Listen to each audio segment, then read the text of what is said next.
Hello. My fucking mic got stuck. Hello. Good morning. Good evening. How are you? I think I made it visibly and verbally apparent of how much that I enjoy anime to the point to where I outed myself into reading adult romance manga. And by adult romance manga, I mean smut. What? At this point, I think you wouldn't be able to waterboard the information out of me, but I just gave it to you willingly. And now the government's knocking at my front door, I guess. I don't know. Huh? Hello? I love anime. I think at this point, it is very apparent how much that I do enjoy it. Like, if I'm not watching YouTube, I'm watching anime. If I'm not watching anime, I'm probably watching the fucking Food Network. You pick up your palette knife and then work that into meat. Give your meat a good old rub. Yeah, boy.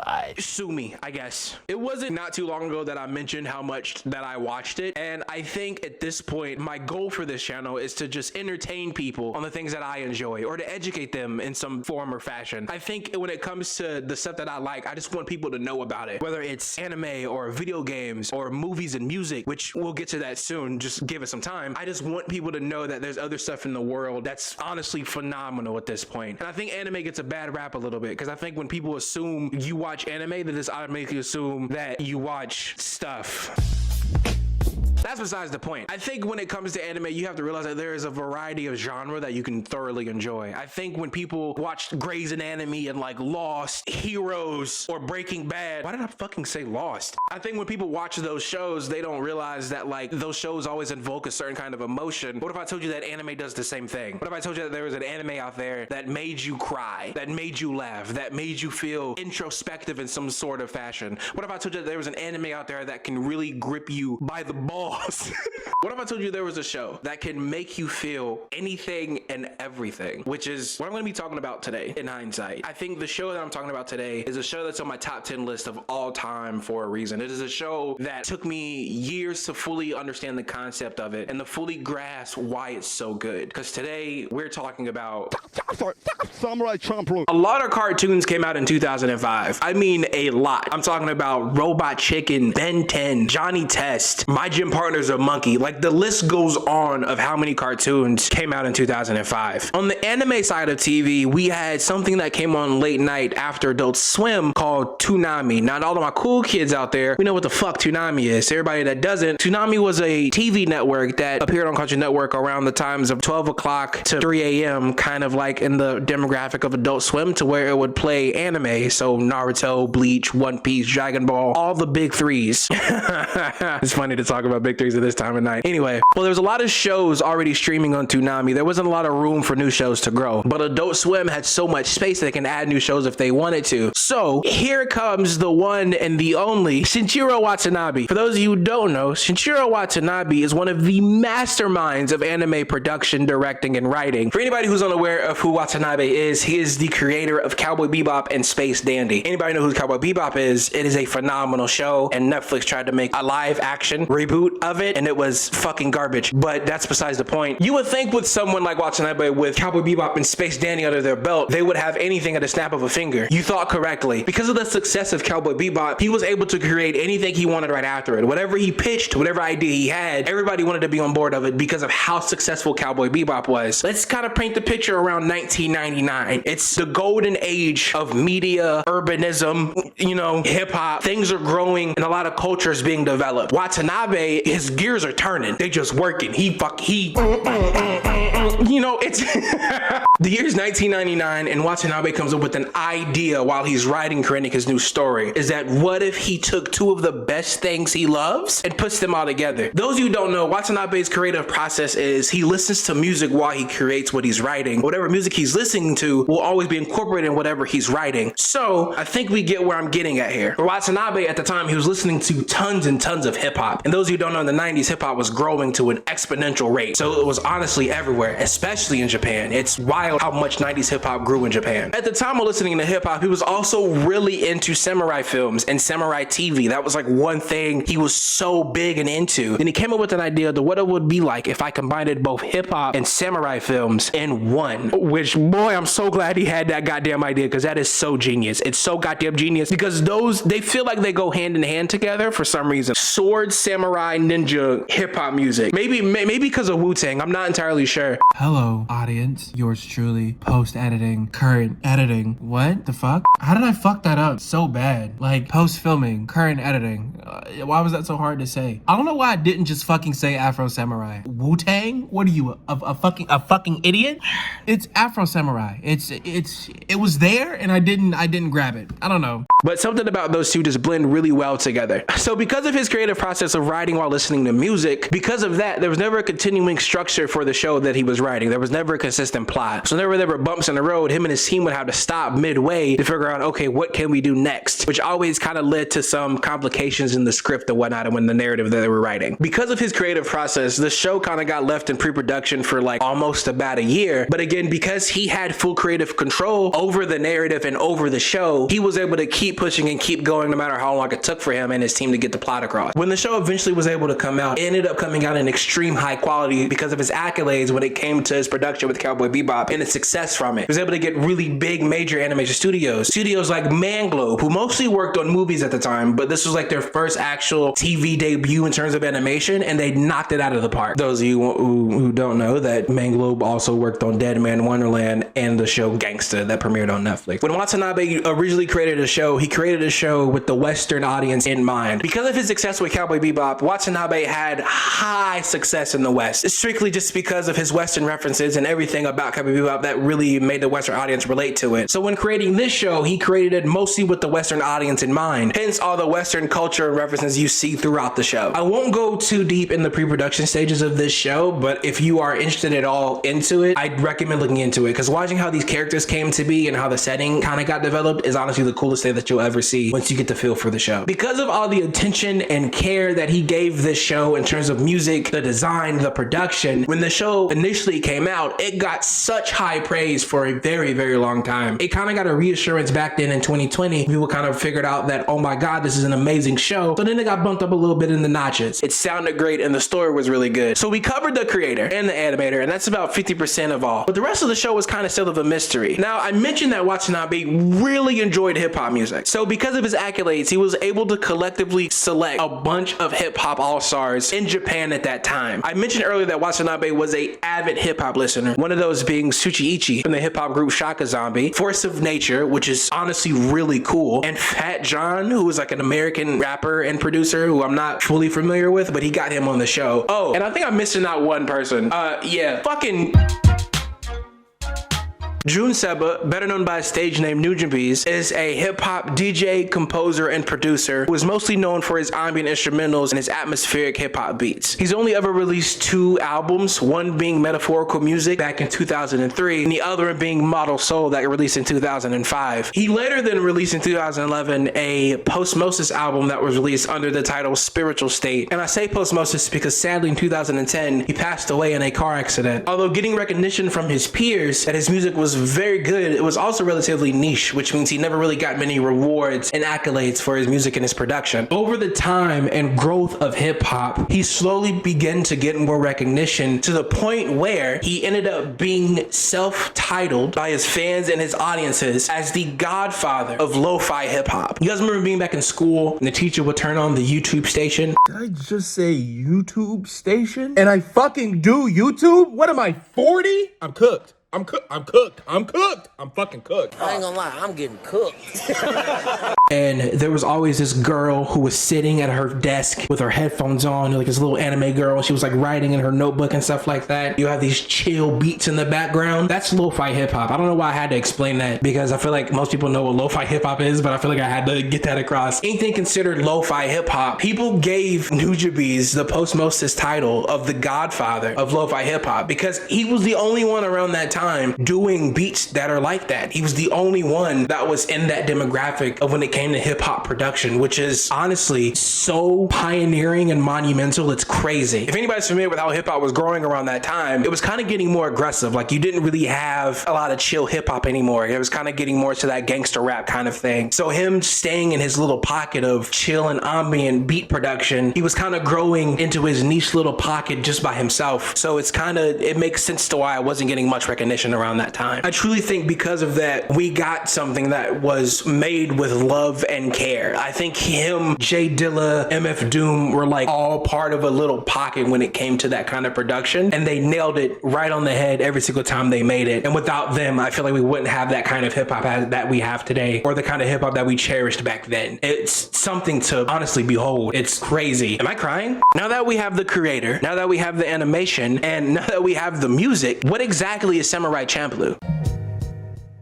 Now I gotta whip out my phone, because this is where shit gets tricky, and you don't want to get lost, and I don't want to get lost. So let's do this shit together. The show starts off with our two main characters. I'll get you their names in a minute, but first let's kind of paint the picture real quick. The show starts off with our two main characters who are about to get executed, which is fucking bananas, because it's only the first 3 seconds. But before anything can happen, the whole thing rewinds back to the beginning, to where the beginning of time, the beginning of everything, the beginning of that day, that everything changed and everything happened. We end up meeting one of our other main characters. Her name is Fu. She's a bar waitress. And of course, like every bar waitress that has to deal with people every fucking day, people are rude and disgusting. And honestly, I feel for her entirely. The tea house is definitely not much of a friendly place. You can tell based on like the interior and the exterior and the people that kind of hang around inside of the tea house that it's not in a good neighborhood, so to speak. But who knows? After dealing with some customers, she runs back to the owners in the back to complain about how rude everyone is being and how disgusting these people are. One of these customers being a very snotty,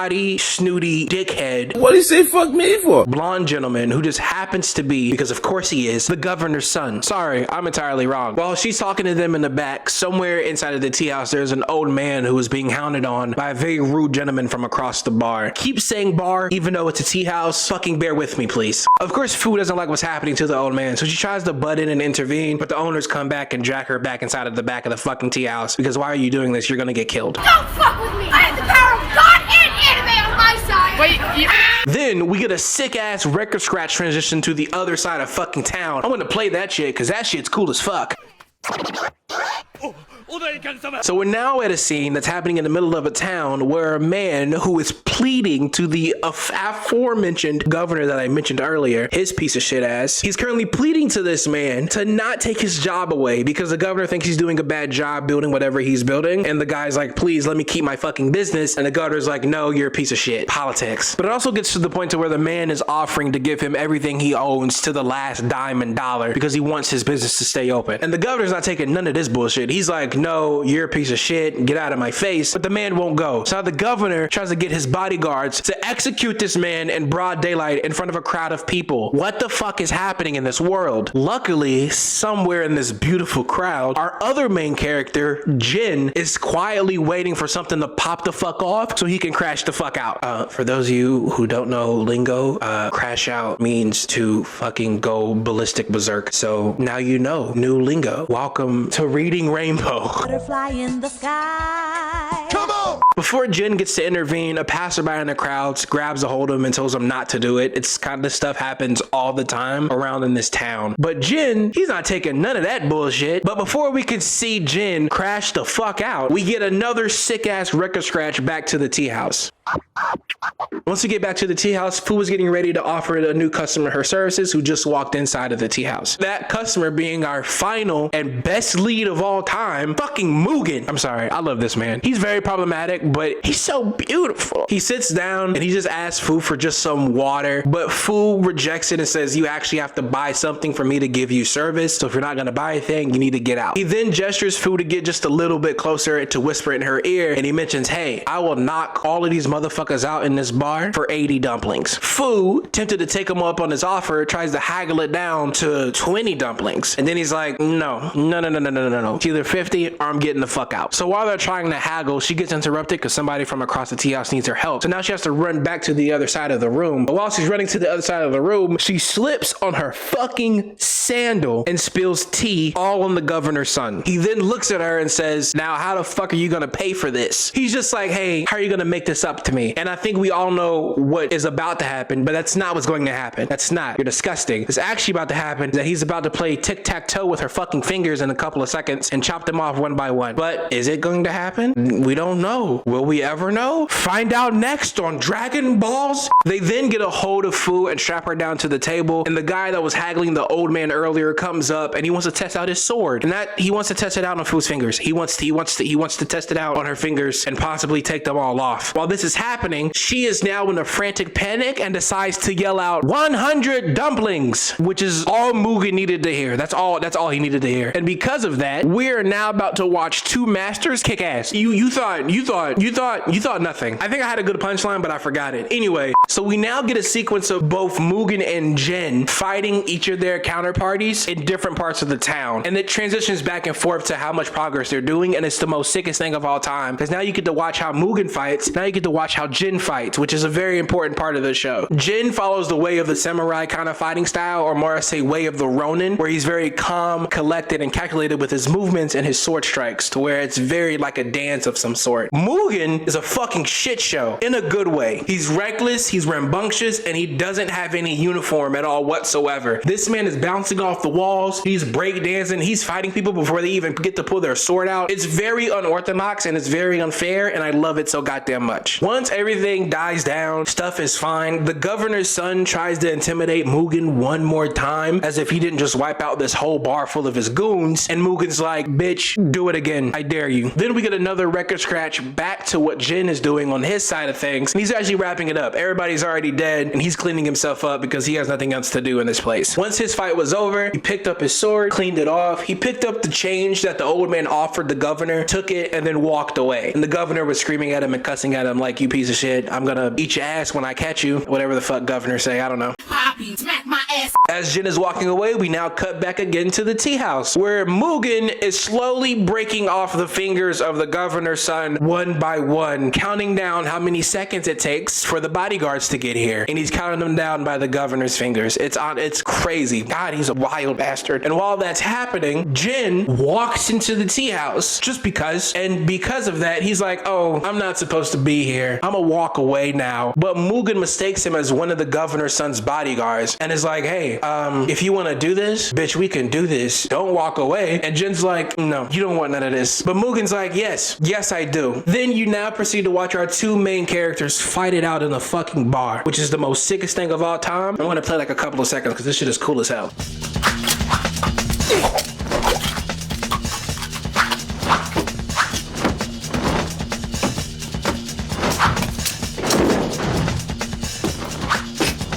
This might be one of the only few times you'll see the characters clash swords a lot, because after this they kind of team up together and they kind of go about their business as a team, so you won't really get to see them fight as much. So this fight right here is very, very important for the rest of the show. As their fight is wrapping up, a man outside by the name of Rujiro is currently kind of pissed that Mugen cut off his arm during that bar fight and is now setting the entire tea house on fire as we speak, and they're still fighting inside of that tea house as it's on fire as we speak. I like how you get these weird funny clips of like Jin sitting in like a little hot tub during the fire and like Mugen doing some weird shit over in the fire, because you're like, what the fuck's happening? But it turns out that they've already been captured and kidnapped, and this is just all in their heads at the moment, because now Mugen wakes up tied next to Jin was what is assumed to be the governor's house, or they're being tortured, because during that fight in the fire, the governor's son just happened to be burned to death while he was in the tea house. I don't know why the governor's son didn't leave, because his legs still work, but he died in that fire, so RIP, I guess. I really miss my nigga. While Mugen and Jin are over at the governor's house having a fun play date, Fu is just sitting down currently contemplating what to do now that the tea house that she worked in is burned down. The owners of the tea house kind of invite her to their home because like, hey, if you don't have anything else to go, you can kind of come live with us and we can figure things out together. But she refuses, decides to go look for Mugen and Jin for some reason. I don't know why you would look for the two men responsible for losing your job, I guess. Once she gets to the governor's house, at the front entrance, there's a guard who's guarding the door, and she tries to bribe him to get in, but it ultimately fails, which then she has to knock this nigga unconscious with help from her sidekick squirrel Momo, who I entirely forgot was in this fucking show. I completely, like, once I rewatched it, I was like, is that a squirrel? I completely forgot that Momo even existed entirely, and Momo's in the goddamn theme song, so yeah. Once she gets in, she's able to find Mugen and Jin in their cages, and she offers to help them only if they help her, which they don't totally agree to yet, but they ask her what she needs help with, and she mentions that that she's on the hunt to find a samurai that smells of sunflowers. And if they help her find him, then who knows what'll happen next. I don't really know the reward for this. I guess it's their freedom because she's gonna break them out. Once she finds them in their cages, she offers them a deal that if she helps them break out, they have to help her find the samurai that smells of sunflowers. Whatever the fuck that is. I guess it's a man that smells like sunflowers. Do sunflowers have a smell? He needs some milk. However, she's unable to break him out at this time, so it kind of ended up resulting into her having to leave before the guards got to her and kind of locked her ass up too. The next day arrives, and word gets out that there's going to be a public execution happening in the middle of the town. Fu, being the smart person that she is, kind of registered that they're probably going to be Mugen and Jin, the people that are going to be executed tomorrow during the day. As both Mugen and Jin are being escorted to the execution site, Fu thinks of a genius idea to break them both loose. What that idea is, we don't fucking know yet, so we'll see. Just as the execution is about to take place, we are now arrived at what the beginning of this show was. We are now at the pivotal point of the first episode, and now we're in the situation of, I know you're thinking how I got here. This is where we're at right now currently. Before the swords finally, okay, this fucking Rasen Shuriken keeps hitting me in the goddamn head. During this time, they both find a way to break out of their ropes or chains. I don't remember what they were in. Who knows? They both were able to break out and grab swords and beat up everybody. While this is happening, Fu's genius idea was to grab a bunch of fucking fireworks and chuck them at everybody, which I don't know. I guess let's celebrate. While this is happening, a whole fight breaks out and Fu is just on a rooftop trying to figure out what the fuck is going on. During the midst of all this fight, Jin somehow is able to kill the governor. While this is happening, Fu is on a rooftop climbing up to have her master plan take place and whips out 2 fucking bombs out of her shirt. I'm kidding. They're not really bombs, they're fireworks, but still, the idea of it is fucking wild that she thought that this was a genius idea of just throwing bombs at people. That's my rescue plan. These fireworks also happen to be like flashbang-esque, so while she throws them out at people, they kind of blind everybody, which helps Mugen and Jin finally escape. After some time, Fu ends up being able to meet up with Mugen and Jin, who are both persistent on continuing their fight that just happened to happen earlier. They're just like, we're going to kill each other one way or another, so we gonna do this now or we finna do this later. It's your move, big dog. It's your move. She tries to stop them and decides the idea is to flip a coin, heads or tails, whether or not that they're going to either fight each other or help her out in all of this, which is weird because she initially didn't help of getting them out of the cage because they were about to die, but she did bring the flashbang, so I guess she helped in some form or fashion. So it goes heads, you guys can continue your fight and we'll see what happens next, or tails, you'll have to come and help me find the samurai that smells of sunflowers. And so Mugen, who doesn't really trust Fu all that much, grabs the coin and says, hey, I'll flip it myself. We'll see what it lands on. Can we all guess what it lands on? Can we all say it? Can we all guess? Can we all ready? 1, 2, 3, tails. It lands on tails. It's what did you think? It wasn't gonna? No, it landed on tails. The show is 25 episodes. It's gonna land on tails, which now means both parties have to postpone their conflicts with each other to get along and help Fu find the samurai that smells of sunflowers. But before we get to a proper conclusion, they get spotted by guards and now they have to run off and get away before it gets too late. And wow, that's where it ends. That's where it ends. It ends with both of them running off into the sunset. That's it. That's the first episode. That's the first episode. That's Samurai Champloo. That's Samurai Champloo, baby. I don't know what you want me to say.